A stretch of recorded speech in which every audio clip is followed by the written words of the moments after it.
प्रश्न संख्या 3 देखिए, एक ऐसे घन की भुजा ज्ञात कीजिए, घन की भुजा जिसकी पृष्ठीय क्षेत्रफल 600 सेंटीमीटर स्क्वायर है। काफी आसान है। तो यहाँ पे देखिए हम लोग क्वेश्चन नंबर 3 बना लेते हैं। तो घन का जो पृष्ठीय क्षेत्रफल है उसके फॉर्मूला से हम लोग निकाल लेंगे। तो यहाँ पे लिख देते हैं घन का पृष्ठीय क्षेत्रफल बराबर, क्वेश्चन में ही देख लेते हैं 3 नंबर, बहुत आसान है। तो घन के पृष्ठीय क्षेत्रफल बराबर, घन के पृष्ठीय क्षेत्रफल बराबर, पृष्ठीय क्षेत्रफल बराबर क्वेश्चन में क्या दिया हुआ, तो घन का पृष्ठीय क्षेत्रफल 600 सेंटीमीटर स्क्वायर दिया हुआ।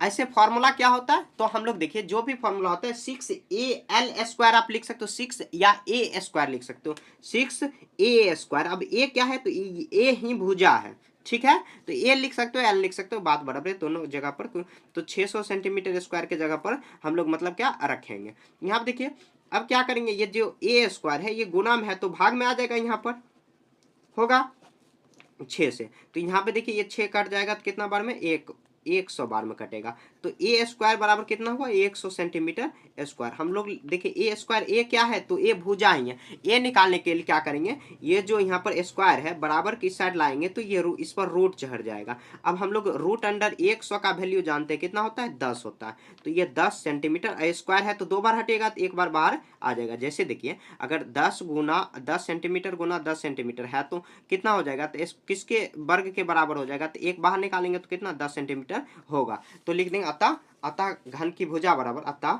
घन की भुजा बराबर, एक बार और मैं समझा दूंगा, घन की भुजा बराबर 10 सेंटीमीटर।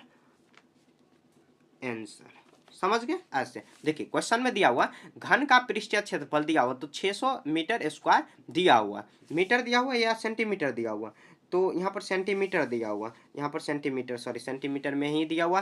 तो देखिए घन का पृष्ठीय क्षेत्रफल आपको फॉर्मूला याद भी रखना है, 6a स्क्वायर, या a स्क्वायर को 6 गुना भुजा स्क्वायर लिख सकते हो या 6 गुना l स्क्वायर, कुछ भी लिख सकते हो। ए सिर्फ मतलब ए मानने के लिए है कि ये भुजा दिया हुआ। तो इसके बराबर करेंगे और सॉल्व करते हुए ए का वैल्यू हम लोग 10 सेंटीमीटर निकाल दिया, वही लास्ट में लिख दें अतः घन की भुजा बराबर। देखिए थोड़ा बहुत अगर स्पेलिंग में मिस्टेक हो जाए तो मैथ में ज़्यादा मायने नहीं रखता है, तो आप एडजस्ट कर लेना, समझ गए। क्योंकि बताते साथ और लिखते साथ हो सकता है बोले कुछ और लिखा गया कुछ और, ठीक है। सॉल्यूशन में लेकिन कुछ गलती होने वाला नहीं है, ठीक है। तो हो सकता है कि थोड़ा बहुत मिस्टेक हो गया तो आप इग्नोर थोड़ा कर देना, और जो समझ में आ जाए उतना समझ लेना और आपको खुद से बनाने का प्रयास करते रहना। तो 3 नंबर हम लोग सॉल्व कर चुके हैं।